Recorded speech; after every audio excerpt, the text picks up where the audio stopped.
मंगलम भगवान वीरो मंगलम गौतमो गणी मंगलम कुंद कुंदायो जैन धर्मोस्तु मंगलम सर्वमंगलमांगल्यम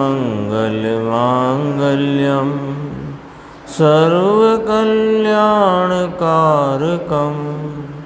प्रधानं सर्वधर्माणां जैनं जयतुशासनम्।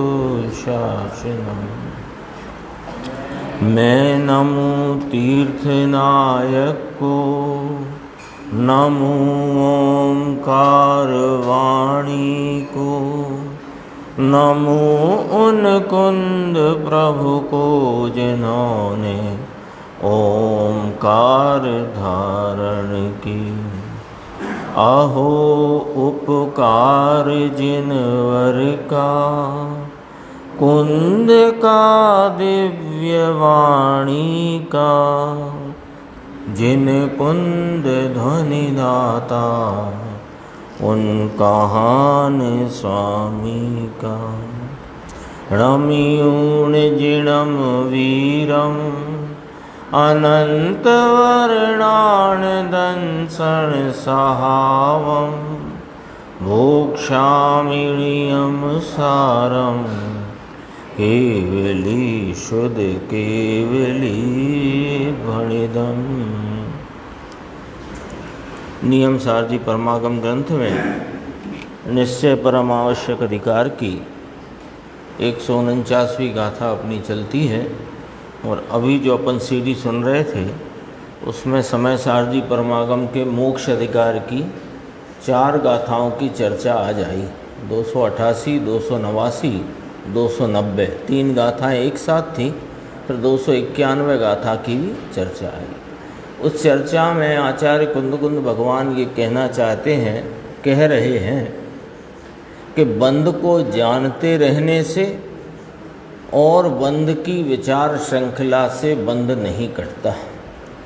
बंद को जानना यानी कि बंद क्या है, बंद के कितने प्रकार हैं, क्या प्रकृति, क्या प्रदेश, क्या अनुभाग, क्या स्थिति, किस गुण स्थान में कितनी स्थिति है, किस गुण स्थान में किस प्रकार का प्रकृतियों का बंध है, और कौन सा टल गया और कौन सा रह गया आदि इत्यादि बहुत जानना, और फिर उसके ही विचार में रहना, इससे बंध नहीं कटता। तो फिर बंध कैसे कटता है कि यह तो अधिकार के प्रारंभ में ही कह दिया है कि बंध यानी बंध साधक भाव, राग आदि परिणाम, विकारी भाव, और यह पुरुष नाम आत्मा, इन दोनों में भिन्नता है। भिन्नता करना नहीं, भिन्नता है। वो भिन्नता भाषित नहीं हो रही अनादि से, और भिन्नता का भाव वासन, भिन्नता का भान बोध नहीं होने से अनादि से यह जीव परलक्षी भाव में पराश्रय पने में पड़ा हुआ है। इसलिए इसके रागादि विकार उत्पन्न हो रहे हैं, और उस रागादि के निमित्त से बंध और संसार चला आता है। तो बंध कैसे कटेगा कि बंध काटने का उपाय तो आत्मा और राग, दूसरे शब्दों में कहो ज्ञान और राग के बीच द्विधाकरण, उनमें जुदाई, उनकी भिन्नता का भान होने से, और उसकी भिन्नता परिपूर्ण प्रकट भिन्नता की प्राप्ति के लिए स्वरूप के आचरण रूप, स्वरूप की एकाग्रता रूप, स्वयं आश्रित, जो अभी अपनी भाषा चलती है नियम सार में, स्वयं वशता रूप वृत्ति होनी चाहिए। ये बंध को काटने का उपाय है। कुछ चर्चा आई थी, देखो थोड़ी सी इसमें से चर्चा करते हैं।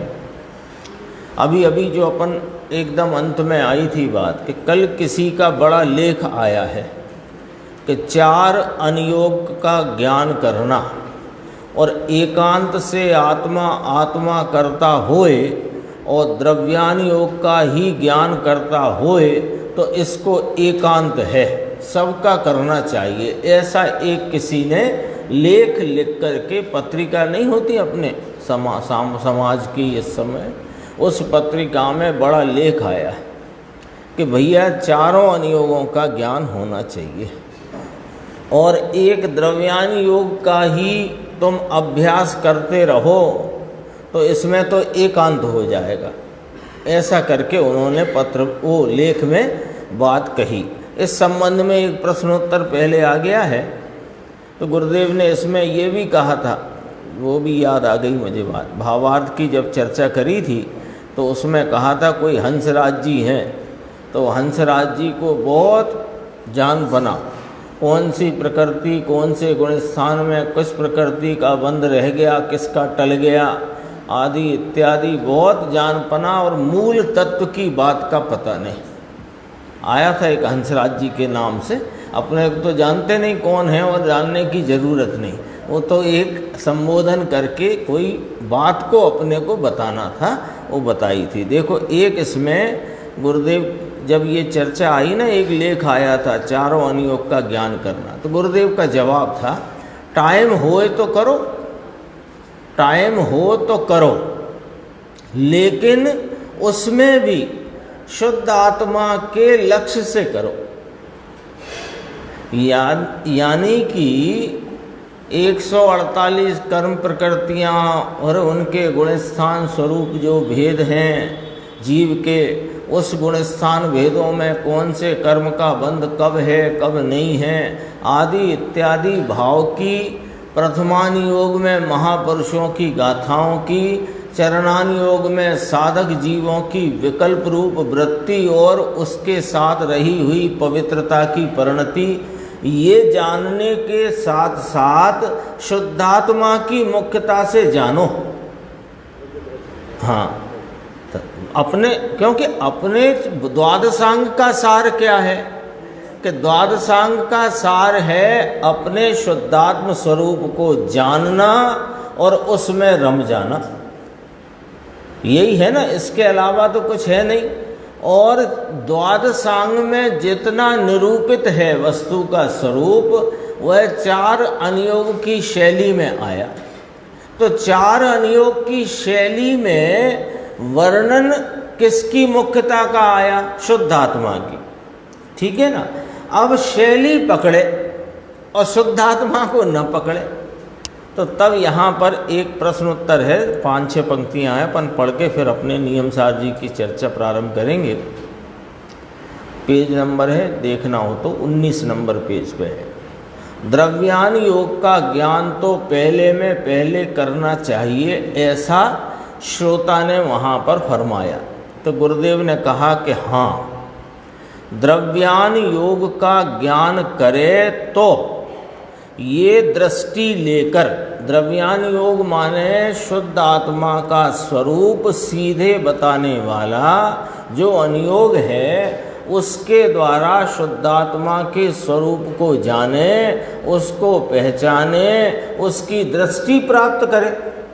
तो वो दृष्टि यदि प्राप्त हो गई, यानी द्रव्यान योग शैली पकड़ना, यहाँ गुरुदेव के जवाब की क्या है कि द्रव्यान योग में जो शुद्धात्म तत्व का, राग आदि से भिन्न पवित्र तत्व का, ज्ञान लक्षण से लक्षित होने वाले तत्व का, जिसके लक्ष्य करते ही आनंद रूप भाव प्रकट होए ऐसे तत्व का जो वर्णन द्रव्यान योग में आया है, उसको जानकर शुद्धात्मा का निर्णय करना।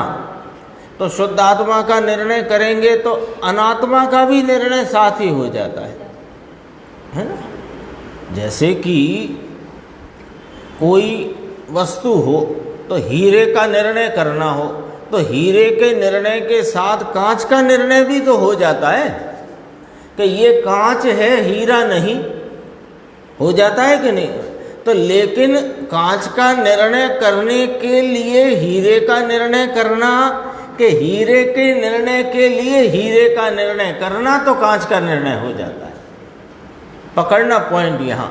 तो ये दृष्टि से, किस दृष्टि से? शुद्धात्म स्वरूप की दृष्टि से दूसरे अनुयोगों की रीति क्या है ये समझ में आती है। यानी क्या कहा कि जब तक शुद्धात्मा का क्या स्वरूप है, वह पवित्र स्वरूप किस लक्षण से लक्षित होता है और उस लक्षण से लक्षित होने पर क्या प्रकट होता है और उसकी प्रतीति से मोक्ष मार्ग प्रारंभ होता है, ऐसा यदि बराबर न समझा हो, न जाना हो और नहीं उसकी दृष्टि हुई हो, तो दूसरे अनुयोग की रीति ही समझ में नहीं आएगी।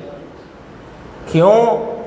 कि तुम जो कर्म सिद्धांत की पढ़ाई करने जाओगे, एक सामान्य, जब गुरुदेव श्री का उदय नहीं हुआ था तो सभाएं तो बहुत छोटी होती थी और कहीं कहीं होती थी, और जहाँ होती थी वहाँ 3 प्रकार के ग्रंथ बाँचते थे कि एक जिनकी बुद्धि तीव्र है स्वाध्यायियों के समूह में, तो वे कर्णानुयोग बाँचते थे, और जिनकी बुद्धि सामान्य है और थोड़ी अंतर में कषाय की मंदता आदि की बहुलता है, तो वे चरणानुयोग बाँचते थे। और एकदम सामान्य बुद्धि है और धर्म भीरुता है कि भैया कुछ पढ़ना चाहिए, तो प्रथमानुयोग बाँचते थे। ऐसी पद्धति थी। अब हुआ क्या कि द्रव्यानुयोग जो शुद्ध आत्मा का, द्रव्य का, गुण का, पर्याय का, क्या गुण, क्या पर्याय, क्या द्रव्य है और द्रव्य का किस प्रकार वह द्रव्य लक्षित होता है, ये अता पता नहीं। तो कर्णानुयोग बाँचे तो निमित्ताधीनता की दृष्टि हो गई, क्योंकि आत्मा की दृष्टि नहीं है, तो वह निमित्त नैमित्तिक संबंध की शैली से वहाँ भी इस परमार्थ को ही बताया है, लेकिन इसका पता नहीं, तो उस शैली में बह करके निमित्ताधीनता हो गई।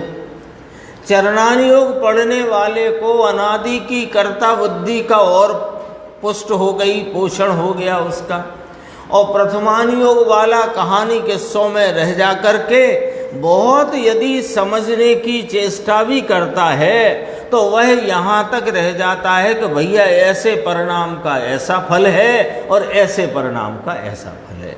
वो 4 त्रियंच थे, उनने भगवान के आहार दान की अनुमोदना करी तो उनने ऐसा देवगति को प्राप्त किया, ऐसा सीख लेता है उसमें। यानी भव भ्रमण ही सीखता है। कर्णानुयोग पढ़ता है तो निमित्ताधीनता सीखता है, और चरणानुयोग पढ़कर कर्तृत्व की पोषण को करता है। क्यों? क्योंकि द्रव्यानुयोग का अभ्यास नहीं, द्रव्य गुण पर्याय का पता नहीं, द्रव्य क्या है, गुण उसका स्वरूप किस प्रकार है, पर्याय किसे कहते हैं, पर्याय में द्रव्य किस प्रकार है और किस प्रकार नहीं। पर्याय में द्रव्य व्यक्तता के रूप से है और द्रव्यपने से नहीं। तो ये सब बातें तो द्रव्यानुयोग से मिलेंगी।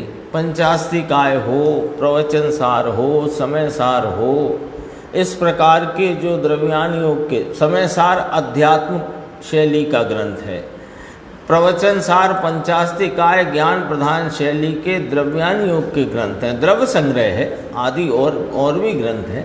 तो इनका अभ्यास न करे और बाकी अनुयोग का करे तो 0 है, और एक द्रव्यानुयोग का करे और बाकी का ना भी करे तो जीत गया। वो शिवभूति मुनिराज का उदाहरण आ गया था। देखो जरा सा पढ़ते,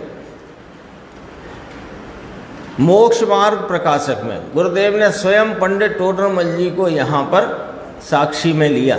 मोक्ष मार्ग प्रकाशक में कहा है कि द्रव्य दृष्टि, द्रव्यानुयोग की दृष्टि यदि मिले तो इस दृष्टि के बाद, देखो यशवंत भाई क्या लिखा, यानी द्रव्यानुयोग के अभ्यास के बाद तो कर्णानुयोग का अभ्यास करें कि ना रुको, द्रव्यान योग के अभ्यास द्वारा द्रव्य गुण पर्याय शुद्धात्मा के स्वरूप को जानकर उसको उसके ज्ञान असाधारण लक्षण से लक्षित करके अपने स्वरूप की दृष्टि नाम प्रतीति श्रद्धान की प्राप्ति उपरांत, अब उसमें लिखा पंडित जी ने कि सम्यक दर्शन या धर्म प्राप्ति के उपरांत फिर बुद्धि की निर्मलता के लिए करणान योग आदि का अभ्यास करें। लेकिन दुर्भाग्य की बात है कि ये गुरुदेव श्री का जो अपने साथ सानिध्य जो है, अपन लोगों की उम्र भले कम हो, पर 1935 से गुरुदेव श्री का वांचन वहाँ स्वाध्याय मंदिर में सोनगढ़ में प्रारंभ हुआ। 45 साल चला और उसके बाद 42 साल और हो गए, तो करीब करीब 90 साल के लगभग की अवधि हो गई। तो भी अभी हमको कहाँ बुद्धि दौड़ रही है कि करणान योग को पढ़ लो, इस प्रकार पढ़ लो, इस प्रकार समझ लो, ये नहीं जानते, वो नहीं जानते, इसका भेद क्या, उसका प्रभेद क्या। तो आज गाथा में क्या कहा कि बंद आदि के भावों को जानने से और उसकी विचार दशा से बंद नहीं कटता, बंद तो इस निर्बंध स्वरूप की दृष्टि से कटता है। आत्मा कौन है? मुक्त स्वरूप, अबंध स्वरूप, निर्बंध स्वरूप, और परिणति में राग है ये बंध स्वरूप। तो राग और यानी बंध और अबंध, बंध और निर्बंध यानी राग और ज्ञान के बीच में भेद ज्ञान होएगा तो ही बंध कटेगा, बाकी तो 11 अंग 9 पूर्व भी पड़े किस काम के।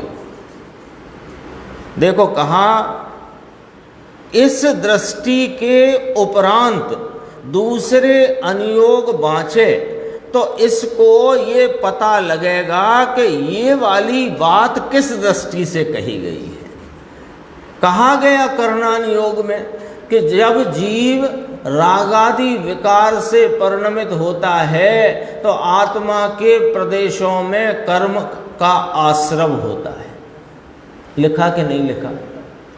अब द्रव्यान योग पता नहीं है, उसकी दृष्टि नहीं है, दो द्रव्यों की भिन्नता का भान नहीं है, राग और स्वभाव की भिन्नता का पता नहीं है, पर्याय और द्रव्य की भिन्नता का होश नहीं है। अब उसमें लिखा कि जीव के रागादि परिणाम के निमित्त से पुद्गल कर्म परमाणुओं का आश्रवण आत्मा में होता है, आत्मा के प्रदेशों में होता है। अब जिसने द्रव्यान योग का अभ्यास करके स्वरूप की दृष्टि की होगी या धर्मी का आलम्बन जिसने लिया होगा तो वह जान जाएगा कि आत्मा के प्रदेशों में पुद्गल कर्म कैसे आ सकता है। अर्थात यह कथन निमित्त नैमित्तिक संबंध के व्यवहार से उपचार करके वहाँ कर्म परमाणुओं के आने की बात बताई गई है। जिन आकाश प्रदेशों में आत्मा विराजित है उन्हीं आकाश प्रदेशों में कर्म परमाणु आए हैं। तो आकाश प्रदेश की अपेक्षा से आत्मा के प्रदेश कह करके बात करी। अब ये कैसे समझ में आए और कौन समझे? नहीं फिर क्या करे? आप कैसे कहते हो लिखा है कि नहीं लिखा? निकाल लो फलानी पुस्तक, फलानी गाथा, फलाना ग्रंथ, देखो उसमें लिखा है कि नहीं लिखा। तो यही करता रहे। हाँ बोला देखो, लेकिन मूल दृष्टि है नहीं और अपनी एनी मेलाए बाँचे, यानी अपने खुद से बाँचेगा तो अपनी कल्पना से ही मानता रहेगा। क्या करें? कर्मों का आश्रवण हो रहा है, कैसे ये कर्म आना रुके, कर्म का थोड़ा उदय कम हो, मंदा पड़े तो मैं मेरे कार्य में थोड़ी तीव्रता लाऊं। ये कहाँ से सीख गया कि ये मूल दृष्टि नहीं है, इसलिए ये सब भ्रांतियां इसने पाली। ये पढ़ा लिखा अंधा है।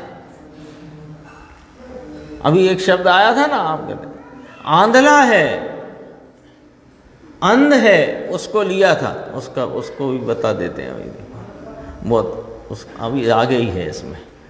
मोक्ष मार्ग प्रकाशक में लिया है। मूल बात तो वहाँ द्रव्यान योग में है, मुख्य बात है उसका अभी ज्ञान नहीं, और ये दृष्टि क्या है इसकी खबर नहीं। तो ये दृष्टि किए बिना, अब एकदम पंक्ति योग, जिनके पास पुस्तक है बिल्कुल ध्यान से देखना। यह दृष्टि कौन सी दृष्टि? निर्देश स्वरूप की दृष्टि। तो यह स्वरूप अपना चैतन्य भगवान पवित्र आत्मा, इसकी दृष्टि किए बिना दूसरे अनुयोग बाँचेगा। तो दृष्टि को तो यहाँ लगाना चाहिए, उसकी खतौनी तो आप रूपता की प्रतीति में होनी चाहिए, उसके बिना दूसरे ठिकाने में खतवी ना खे। आत्मा को और आत्मा के आलम्बन से होने वाला जो असली मोक्ष मार्ग है उसकी खबर नहीं, तो मोक्ष मार्ग भी कहीं और खता दे और आत्मा को भी कहीं और खता दे का, समझ गए ना, उसकी खतौनी वहाँ कर दे, यानी उस बात को उसमें डाल दे। ये भूल होती है। तब गुरुदेव श्री फरमाते हैं द्रव्यान योग की दृष्टि मिली होए तो सबका सार की अभेद सामान्य ऊपर ही अपनी परिणति को आना है, यही पूरे जिन शासन का सार है। तो तब समझ में आएगी बात। नीचे एक चर्चा आई थी 2 मिनट की है, देखो पेज नंबर 20 पर नीचे से दूसरा, ये शुभ धर्म ध्यान, विशुद्ध धर्म ध्यान शब्द आया टीका में, तो विशुद्ध का अर्थ यहाँ लिया शुभ।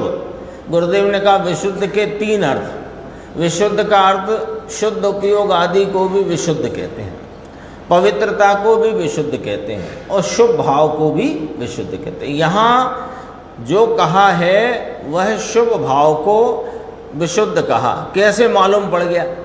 कि द्रव्यान योग के अभ्यास के कारण। देखो अब यहीं पढ़ो, कर्म संबंधी विचार श्रृंखलात्मक विशुद्ध धर्म ध्यान द्वारा। अब इसमें मालूम पड़ गया कर्म संबंधी विचार श्रृंखला, तो विचार श्रृंखला तो बहिर्मुखता की बात है ना, तो बहिर्मुखता की है तो यहाँ विशुद्ध का अर्थ शुभ आएगा। और यदि अंतरोन्मुखता वाली बात पर विशुद्ध कहें तो उसका अर्थ शुद्ध आएगा। तो कहा शुभ धर्म ध्यान द्वारा जिनकी बुद्धि अंध है, ये आचार्य अमृतचंद्र भगवान के शब्द हैं। ये विचार कौन सा विचार? कर्म आदि का विचार, उनकी प्रकृति का, उनकी स्थितियों का, उनके अनेक प्रकार के टलने नहीं टलने का, बंधने नहीं बंधने का जो हिसाब किताब है, उसके विचार के शुभ भाव में ही जो रुक गया है ये अंधा है। इसको आत्मा क्या है इसकी खबर नहीं। मूल चीज की खबर बिना कर्म की विचारणा में चाहे जितना जाए गहरा उतरे, लेकिन ये अंध है, अंधा है, आत्मा को जाना नहीं, इसलिए अंधा है। और जिसने आत्मा जाना हो वह नजर वाला है, भले विशेष ज्ञान उसको ना भी हो। अपन नियम सार पे चलते हैं, इसमें समय ज़्यादा ही हो जाता है। अपनी 149वीं गाथा की पेज नंबर 153 है, कारण कार्य नियम भाग 6 है ना। इसमें अपन ने टीका का पहला पैराग्राफ, जो यानी टीका पूरी ही पढ़ी थी, उसके बाद के 2 श्लोक उद्धरण में आए हैं, वो अपने को अभी स्वाध्याय बाकी है। इसमें जो अंतिम लाइन थी उसके बारे में थोड़ा स्पष्टीकरण, क्योंकि कल जो बात हुई थी अंत में, उसको थोड़ा स्पष्ट कर देते हैं। निश्चय और व्यवहार ये 2 नयों से प्रणीत, ये है मोक्ष मार्ग। मोक्ष मार्ग 2 नयों से निरूपित है, 2 नयों के द्वारा निरूपित है। क्यों है 2 नयों से निरूपित? कि स्वरूप के आलम्बन से, यहाँ जो भाषा है उससे चलें तो समस्त अन्य वशता पर वशता को छोड़कर एक स्वयवश स्वरूप आत्मा में दृष्टि होना और उसकी स्थिरता होना, इस प्रकार मोक्ष मार्ग वास्तविक मोक्ष मार्ग है। और यह अभी मार्ग है। इस मार्ग में साधक को अभी रागादि शेष है। तो शेष रागादि का वर्णन करके, वो वर्णन कैसे किया? व्यवहारने से, उसे उपचार से मोक्ष मार्ग कहने में आया। तो दो नयों से प्रणीत है मोक्ष मार्ग, ठीक है।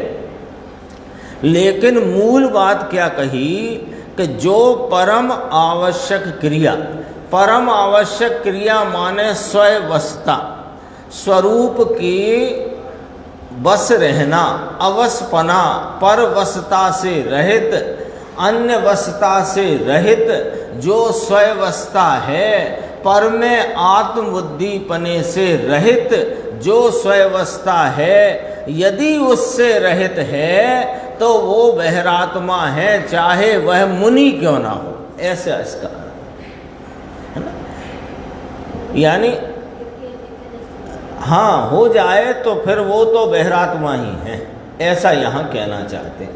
इसमें दो श्लोक आए हैं, अपन श्लोक पढ़ते हैं मार्ग प्रकाश नाम के ग्रंथ से, ऊपर है 153 पे। बहिरात्मांतरात्ममेति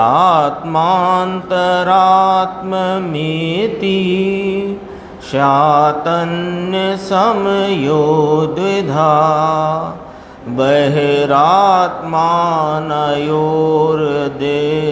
करणान् उदितात्मधि। दूसरा भी पढ़ लेते हैं। जगन्य मध्यम उत्कृष्ट भेदादि विरत सुदक, प्रथमा क्षीण मोहंत यो मध्यमो मध्यमस्तयो। अर्थ है नीचे। मार्ग प्रकाशक में दो श्लोक द्वारा ये बात कही है। अन्य समय यानी, अन्य समय का अर्थ है परमात्मा सिवाय के जीव। तीन प्रकार के आत्मा कहे, परमात्मा, अंतरात्मा, बहिरात्मा। तो परमात्मा है वे तो परम भाव को प्राप्त हैं, साध्य भाव को प्राप्त हैं। तो परमात्मा के सिवाय जो संसार में रहे हुए छद्मस्त हैं, उनके दो प्रकार है ना, ऐसे लगाओ। क्योंकि परमात्मा में केवली भी आ गए, और केवली अभी उनके मोक्ष भाव अभी प्रकट नहीं हुआ है, सिद्धत्व नहीं है। तो उसको काय में डालो, केवली यानी पूर्ण ज्ञानी और दूसरे जीव छद्मस्त। तो अभी ये तीन प्रकार के आत्मा कहे, परमात्मा, अंतरात्मा, बहिरात्मा। इसके वर्गीकरण को दो हिस्सों में कर देते हैं। एक केवली परमात्मा, और उसके अलावा जो छद्मस्त हैं वे दो प्रकार के, अंतरात्मा और बहिरात्मा। देखो, बहिरात्मा और अंतरात्मा ऐसे दो प्रकार हैं। तो पहले श्लोक में सीधी एक बात करी कि उसमें बहिरात्मा कौन है कि जो देह इंद्रिय आदि में आत्मबुद्धि वाला होता है, वो बहिरात्मा है। तो अंतरात्मा की भी परिभाषा इसमें निकल आई कि नहीं निकल आई? कि जो देह इंद्रिय आदि की आत्मबुद्धि से रहित शुद्धात्म बुद्धि वाला होता है, वह अंतरात्मा होता है। इसकी और शाब्दिक सरल परिभाषा संदर्भ है तो अपन बात करते हैं। बहिरात्मा माने बहिर्भावों में आत्मबुद्धि, वो बहिरात्मा, और अंतर स्वरूप में आत्मबुद्धि, ये अंतरात्मा। और परम भाव को प्राप्त हुए सो वे परमात्मा है कि नहीं? सीधी सच्ची बात। देखो अभी क्या कहा, अन्य समय अर्थात परमात्मा सिवाय के जीव बहिरात्मा और अंतरात्मा ऐसे दो प्रकार से कहे गए हैं। बहिरात्मा किसको कहा कि देह इंद्रिय आदि में जो आत्मबुद्धि वाला है, आत्मबुद्धि माने उसमें ही आप रूपता की प्रतीति करता है, देह इंद्रिय ही मैं हूँ ऐसा जो मानता है वो बहिरात्मा है। ठीक है, अगला श्लोक। अंतरात्मा के तीन भेद कहे। ये बहिरात्मा परमात्मा की बात हो गई। अब अंतरात्मा का ग्रंथ तो वही है ना, एक मोक्ष प्रकाश, उसमें से लिया। अंतरात्मा के जघन्य, मध्यम और उत्कृष्ट, ऐसे तीन भेद हैं। ठीक है, अंतरात्मा को अपन दूसरे शब्दों में कहो धर्मी जीव, मोक्ष मार्गी, मोक्ष के मार्ग में वर्तता हुआ, वह अंतरात्मा है। ठीक है, उसके तीन भेद कहे, जगन्य, मध्यम और उत्कृष्ट। तो अब यहाँ पर देखो, जगन्य को पहले परिभाषित किया कि अविरत सम्यक दृष्टि, वह पहला जगन्य अंतर आत्मा है। चौथे गुण स्थानवर्ती, अपने स्वरूप का प्रतीतिवंत, जिसने अपने आत्म स्वरूप को पहचान कर उसमें आप रूपता का श्रद्धान किया है और अभी उसके व्रतादि भाव नहीं है, ऐसा अविरत सम्यक दृष्टि, वह पहले नंबर का, तीन कहे ना तो पहले नंबर का जगन्य अंतर आत्मा है। अब उत्कृष्ट अंतरात्मा को लिया, एक जगन्य को लिया, एक उत्कृष्ट को लिया, और दोनों के बीच में जो है सो मध्यम। सरल हो गई ना बात सीधी हो गई। देखो, क्षीण मोह वह अंतिम उत्कृष्ट अंतर आत्मा है।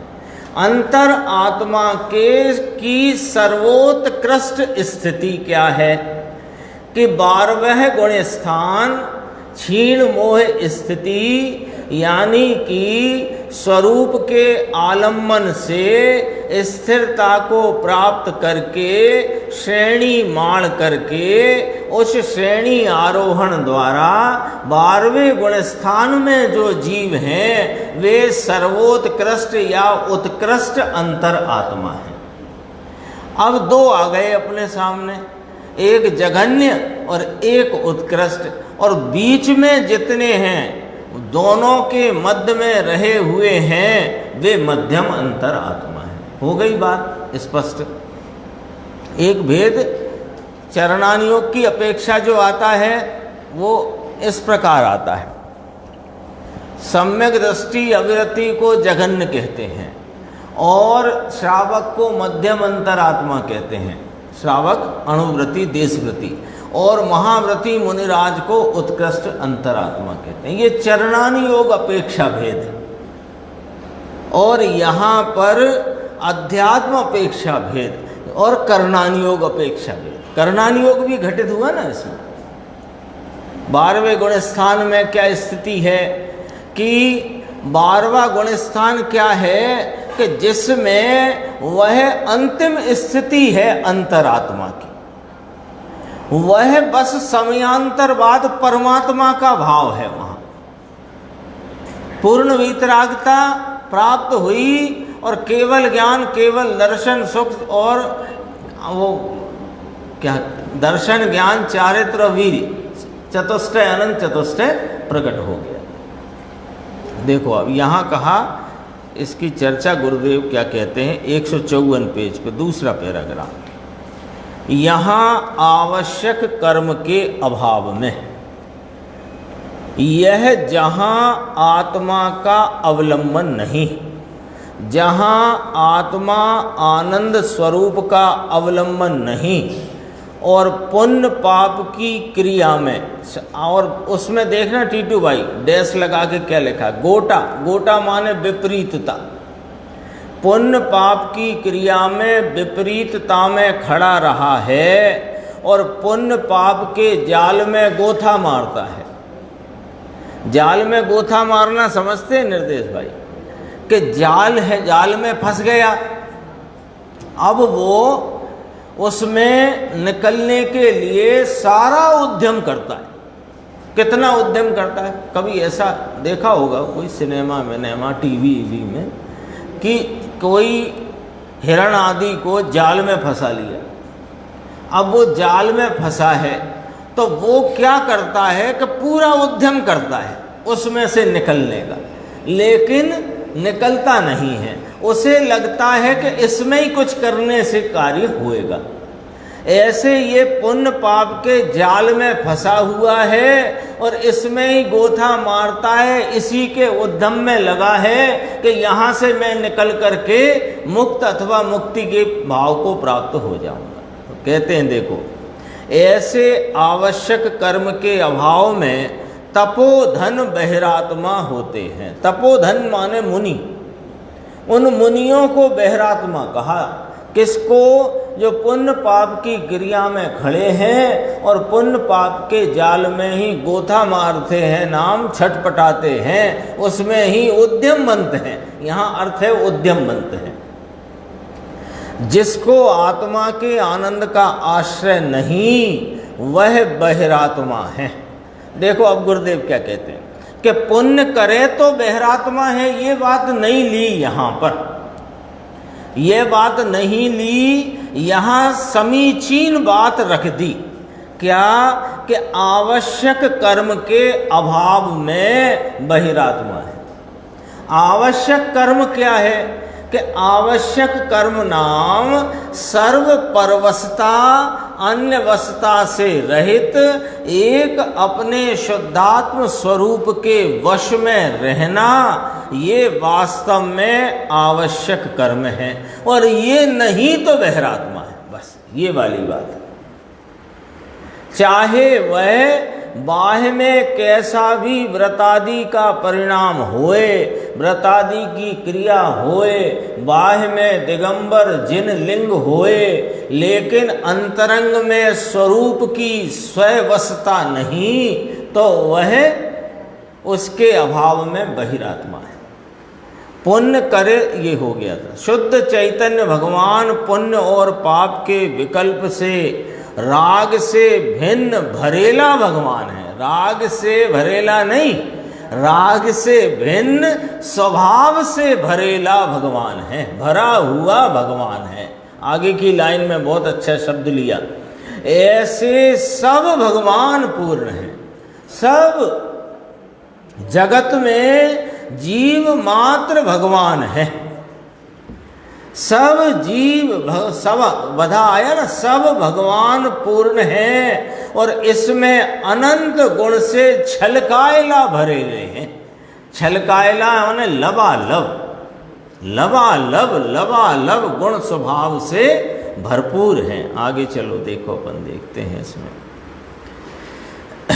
पेज 155 है, नीचे का पैराग्राफ है। यहाँ कहते हैं अभेद अनुपचार रत्नत्रयात्मक। टीका यहाँ से प्रारंभ हुई। देखो, अभेद अनुपचार, भेद नहीं, ये दर्शन और ज्ञान और चारित्र ऐसा भेद भी नहीं, ऐसा भेद अन्यवशता है।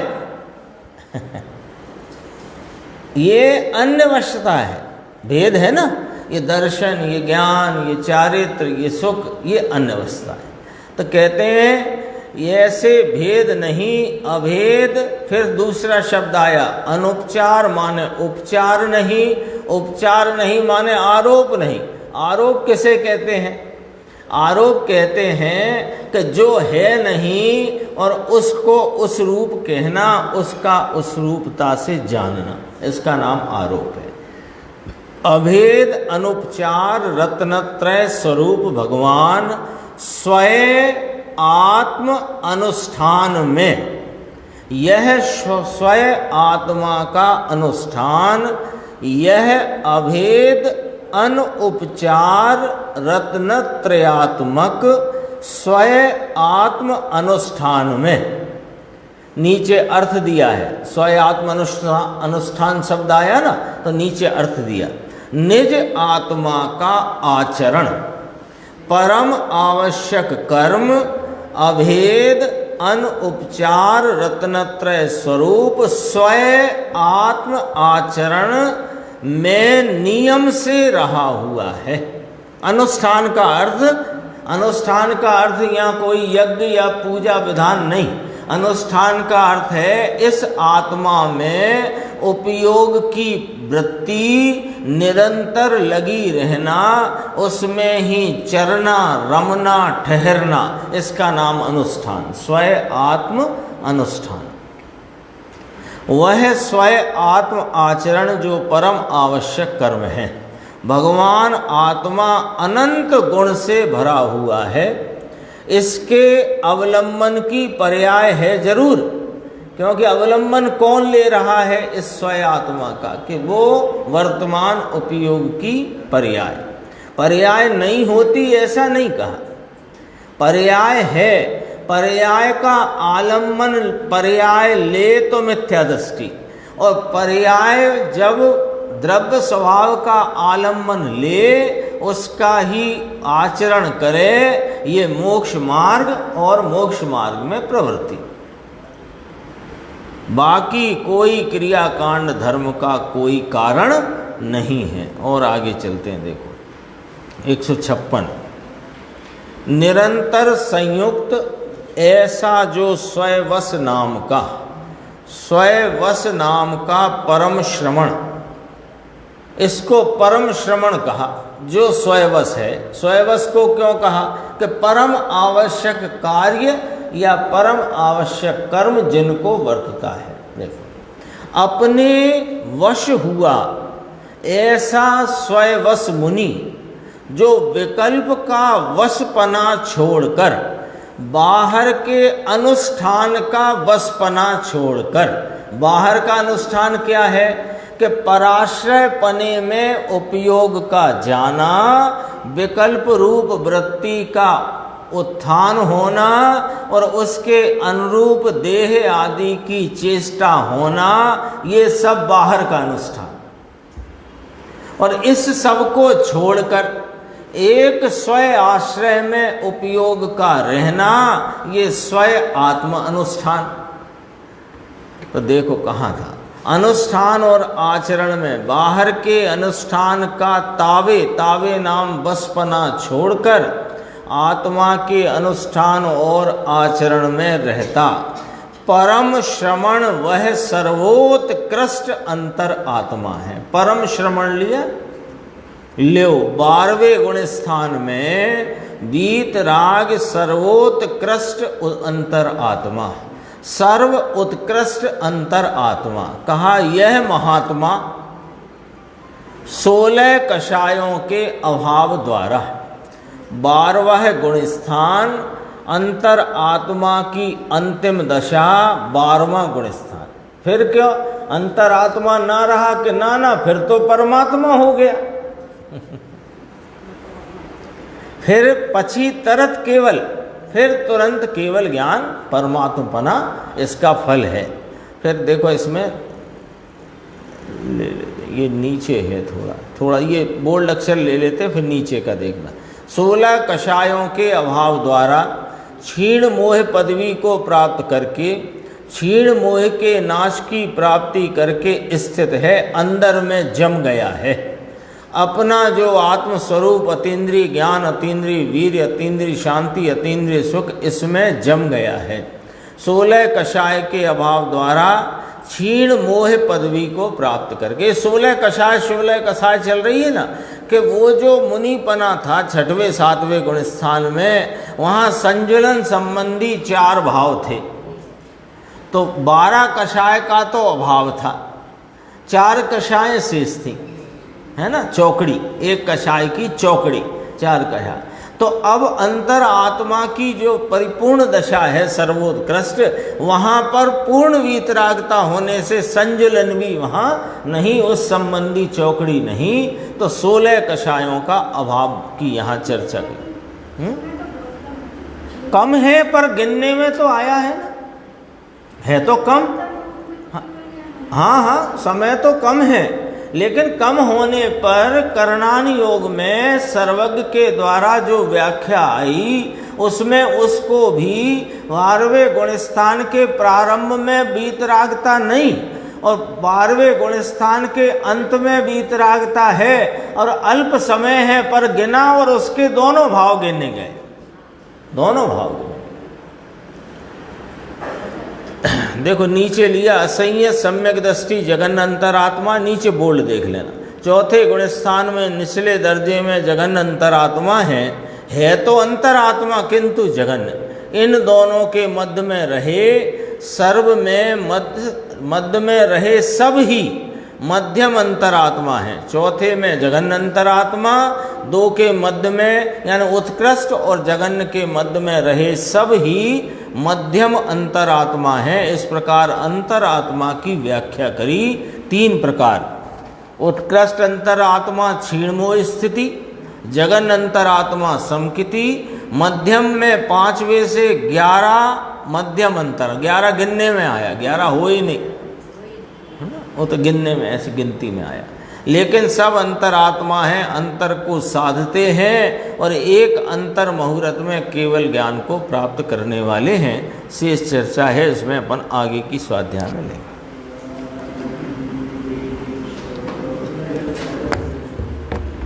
अविनाशी में आत्म